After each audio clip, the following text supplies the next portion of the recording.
Hãy subscribe cho kênh Ghiền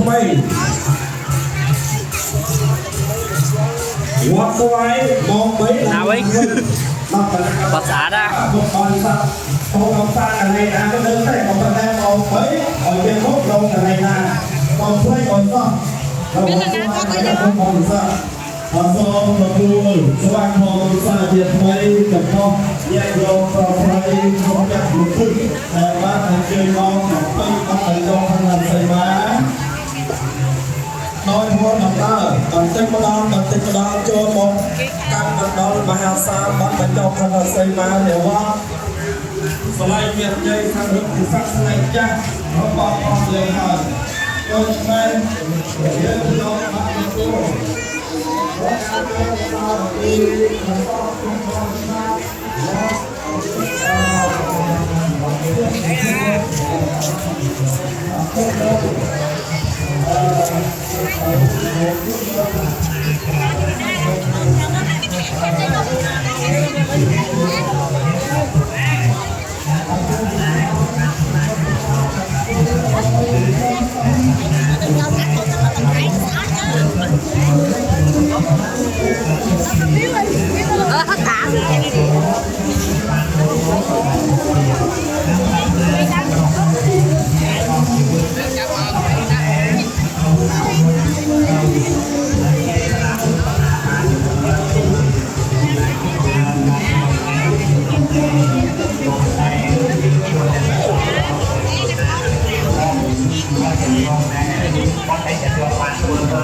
để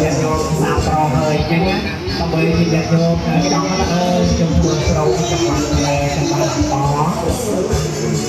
ទីបំផុតបបានអង្កដែរបើយើងយកមិនចង់មកមិនគិតឃើញថាខ្ញុំទៅស្រូវនេះមិនចង់គិតថាបានអង្កទេព្រោះតែធ្វើជាទៅទីបំផុតស្រូវនឹងឯងបាត់ត្រូវតែទទួលមកដែរណាដូចជាយកណាំដូងក៏ដូចគ្នាណាំដូងមិនចាំបាច់អង្គុយសន្ទឹងថាដូងអើយផ្លែទៅអាដូងអើយខ្ញុំចង់បានផ្លែដូងឯងមិនចាំបាច់ទៅខ្ញុំទេ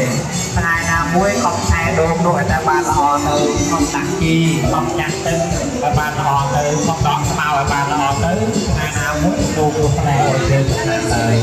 ជាការតាមណារបស់យើងយកដូងណាគាត់តែដើរតាម